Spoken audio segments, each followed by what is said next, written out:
we've been talking about, we've been speculating, Nomi, a little bit that maybe some in the Republican establishment were aware that things were happening on the Trump investigation front with the AG's office, particularly with this accounting firm, basically saying like, oh yeah, we don't stand by those 10 years of documents that were used to secure loans, just a coincidence. And that the timing of some major players in the Republican Party seemingly backing away from Donald Trump a little bit. That is not necessarily consistent with what a lot of candidates are doing. This is a clip of Representative Nancy Mace. She is a Republican from South Carolina. She was critical of January 6th, which, of course, you're not allowed to do. That caused Trump to endorse her opponent. Right. In this primary. Yes. Yeah. And loyalty. And here she is desperately realizing that I desperately need, not I, Sam Seder, but I, Nancy Mace, need Donald Trump's support in this race, learning the J.D. Vance lesson, as it were, in South Carolina. The seat in Republican hands, you've got to get a majority back.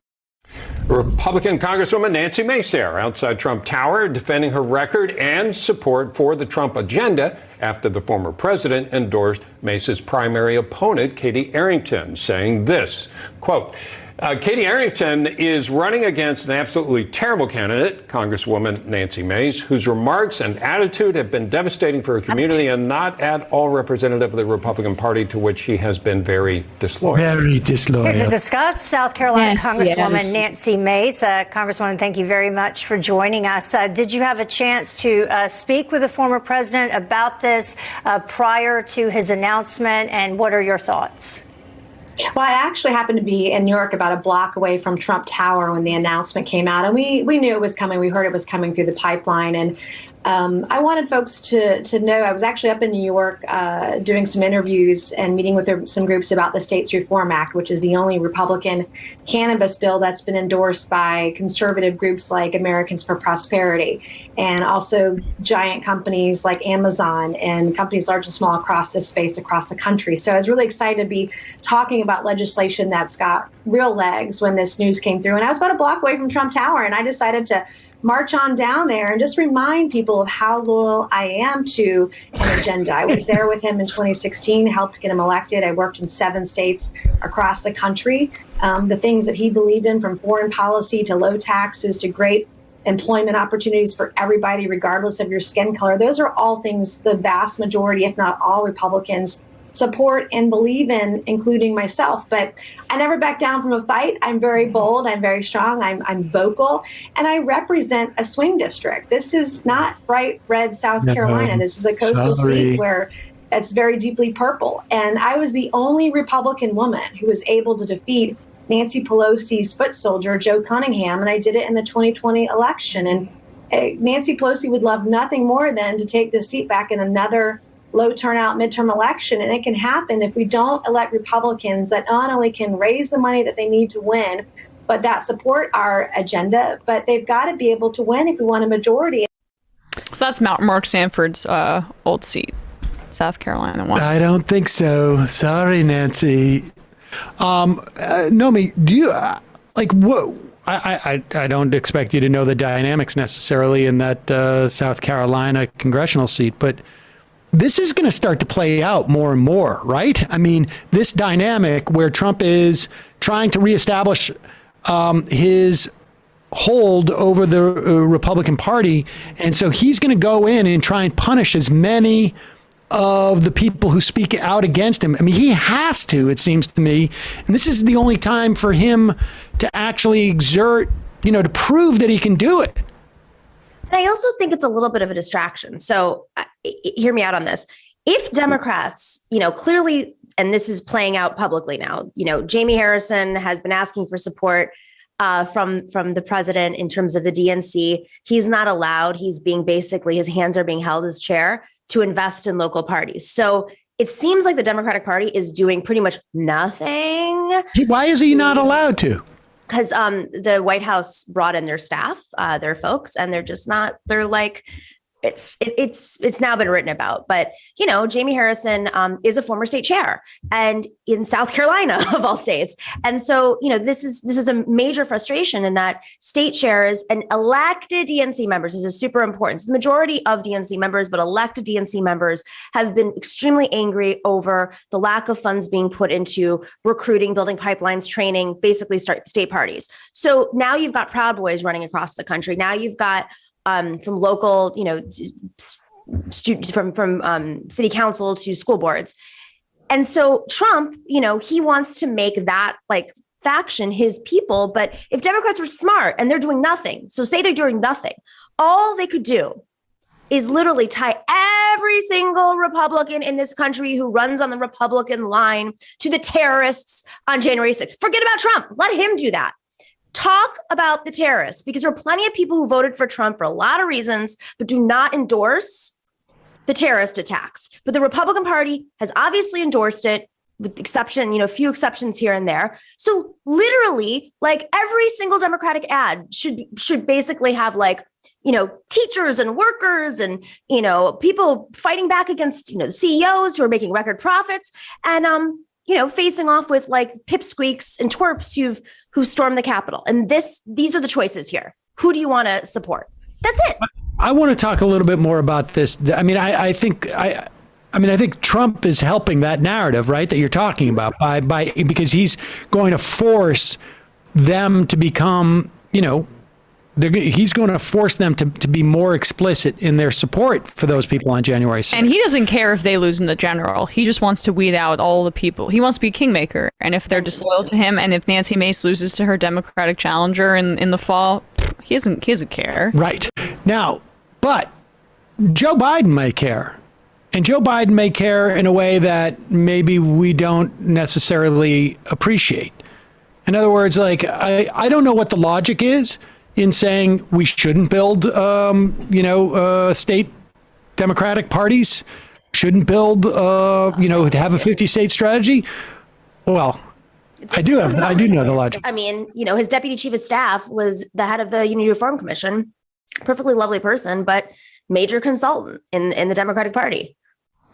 And so, but what does that mean, though? I mean, let's talk about that, because it suggests to me that if I'm in the cold light of day, I've got to look at these past 2 years, look at how Joe Manchin has essentially taken me, the president of the United States, Joe Biden, and switch roles. That it's Joe Manchin has been the president for the past 2 years, and it diminishes me. And I can look at my polling and see when things started to tank. And it was basically when the Build Back Better bill started to stall. And ever since it is the meta narrative, right? It's not if he reaches that conclusion and isn't it's the Afghanistan withdrawal. Which was going to be a brief. I mean, if we didn't have the BBB, I think people are going to blame Afghanistan. But I think their choice, when they made that choice, they knew it was going to be a few weeks of bad press, no matter what happened, and then they had to ride through it. The problem is it was up against the BBB, so now that's going to be the excuse. Well, that can be their excuse, but they also have a better sense. It's one thing to say this is what happened publicly, and it's another thing for them to know internally that the reason why Joe Biden's numbers have sank is because he has been ineffectual. He has not been able to reach what he has said he was going to reach. I don't think, frankly, the majority, let's just say 50%, 70%, I don't know what percentage of Democrats cares what's in that bill. Certainly not in the way that I think we do. But I think they're just aware that he lost. And I think that's the meta narrative. He's not getting done what he said he was going to do.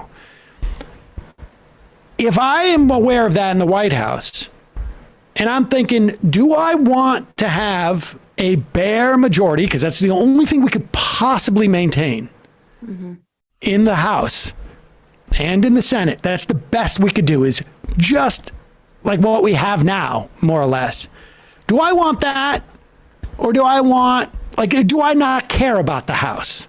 I might care about the Senate, but I don't necessarily care about the House, because if McCarthy runs the House, or whomever it's going to be, then I have somebody to run against in 2024. I mean, how much thinking Unless is Trump going on runs like again, that? though. No, but then it's like, it's not that I've been ineffectual. It's the Republicans have obstructed my agenda, although I've been able to get judges. I mean, that to me seems like. Yeah. I mean, I can honestly see a situation in which we're not aware of that, like Nancy and Joe are not, and the D trip is even though it's run by Sean Patrick Maloney. I mean, that's Nancy Pelosi's pick, and they have to be really thoughtful in who they're recruiting right now, because it's been proven time and time again that like the centrists aren't winning in those districts. So, well, here's the other thing. They're just not running against Republicans anymore. They're only picking swing seats, and that's it. And they think it's a financial decision. That model has not worked. We have to start operating in districts. Listen, Kathy Hochul, less than 10 years ago, was a congressperson, what is now deemed, or at least last Cook report, like an R+12 district outside of Buffalo, New York. I grew up there. It was always, it didn't suddenly change overnight. You just stopped operating there. Right. So what happens when you don't operate and there's a vacuum is a populist right-wing message swoops in. Not to mention demographic shifts. I mean, a lot of districts around the country have been changing a lot because millennials are moving, back home. So what used to be a little bit more conservative is now a little bit more diverse, a little bit more forward thinking, unless you leave a vacuum. And then you got,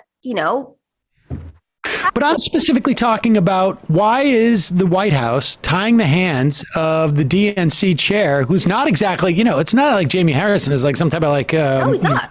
Leftist, yeah. you know what I mean? I mean, why are they tying his hand? Because they don't want the resources expended on the House, because the House is not a priority for them at all. Well, the DNC is not in charge of the House. It's in charge of state parties, and state parties are, state legislatures. I mean, like, come on, like you can't be an honest Democrat that doesn't have a hand in the pot. And not think that state legislatures don't matter at this point. Pretty much every single honest Democrat who doesn't have a conflict of interest understands the need to support state legislatures. And that comes from the DNC. You have to be able to fund these state parties so they recruit, they organize. We also, not just the fact that we don't have an infrastructure and a pipeline, we don't have the support. There is a lack of actual folks who have experience. I mean, I could tell you from Matriarch, we're constantly trying to find folks with experience in different areas of campaigns, but because we don't build that up together with unions like we used to, we don't fund young Democrats like we used to 10 years ago, we have no pipeline on either side. Who does that benefit? That benefits the big media consultants. There's like the big five, maybe big eight. And they make all their money off of presidential elections and some key Senate races and some key congressional races. But at the end of the day, there's always been a revolving door with the DNC. Jen O'Malley Dillon, again, lovely person, was at the DNC as ED, was the chair of the Unity Reform Commission, which was tasked with doing exactly this. And she's now the deputy chief of staff. And she was part of one of the big five consulting firms that's making all this money. Okay. Everyone knows it. I mean, in the DNC, everybody knows what's going on. And I guess, from the White House's perspective, I mean, maybe they're listening to these consultants, but it's not like you need to be a genius to understand.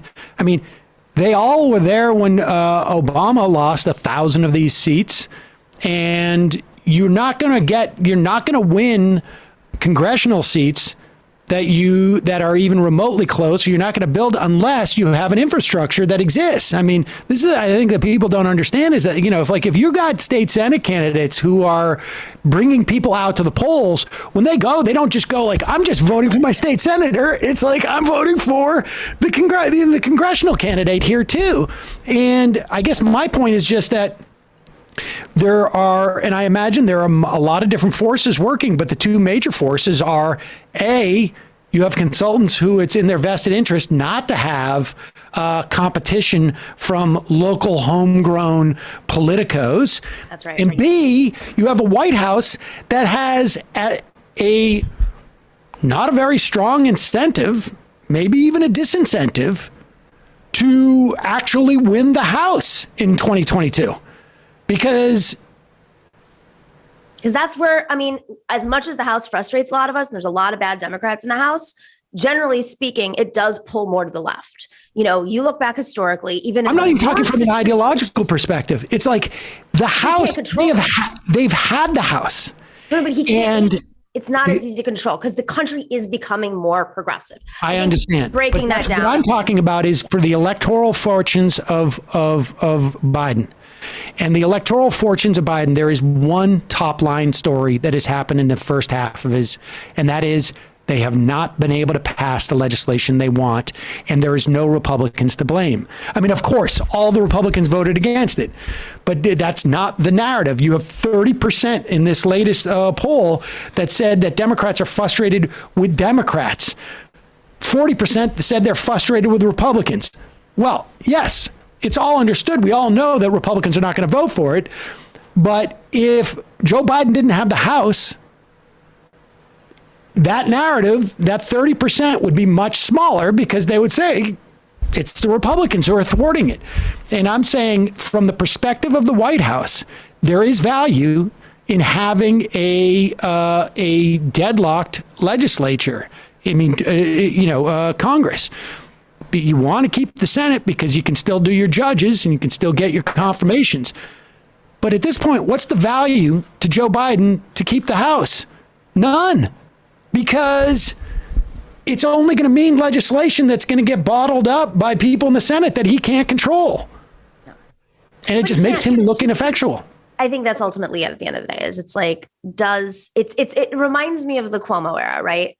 It was more manufactured, aggressively manufactured with Cuomo. But he had you guys to. remember the IDC the IDC were 8 Democratic senators voted in very Democratic districts, just to remind everybody, who cut deals, led by this guy, Jeff Klein, who cut deals to work with the Republicans. But it was reported out ad nauseum that this was a device scheme of Andrew Cuomo.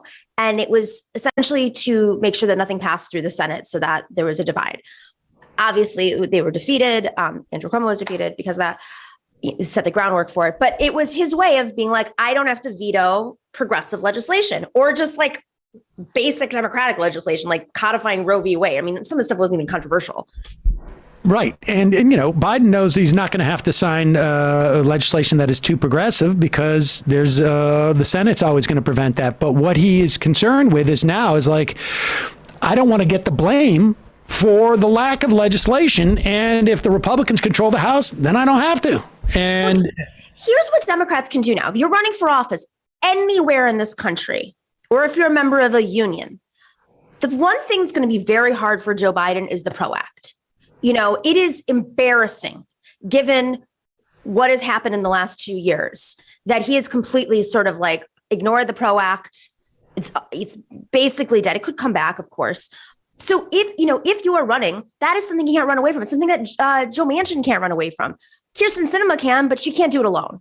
Kirsten Sinema is empowered because she has Joe Manchin, but she's not going to be able. She can't be the one person who's holding out on the PRO Act. And you might even be able to get some Republicans. I know that sounds crazy, but it's you might even be able to get them. I don't know. Maybe I think we need to like really lean in on the PRO Act. Ask folks, don't expect the Democrats to lead on these issues. We have to lead them and kind of force their hand. It's a lot, but I mean, look what's happened with Starbucks. I was in Buffalo last week and I spoke with one of the organizers, Michelle Eisen, and she was like 68 Starbucks, the next day it was 74. I don't even know what the number is now. She's like, the reason it's easier to organize around these issues that the Democrats can't run away from. And so very normal Democrats were turning out in support of Starbucks workers because it just looks bad. They can't. They're running for Congress. It looks bad. Interesting. I wonder, have you heard of, are the unions still pushing for the PRO Act? I haven't read anything about that. I mean, I think it's, but it doesn't mean that you can't force a union. I mean, how many of these unions are not led by membership? That's a lot of this too, is you have a professionalized union leadership that is cutting the deals. But again, like if their membership is angry about something, Michelle said to me at Starbucks, she goes, if we had the PRO Act, this organizing would have been so much easier. They wouldn't have been able to get away with some of the things that they do, which are illegal, by the way, but the NLRB is not enforcing because they're weakened. And reminder, the NLRB falls under Biden. It has not, some of the new rules have not been updated since Trump, but this is like why we need to understand labor a little bit more. It's not just like an idea. It's like a practice.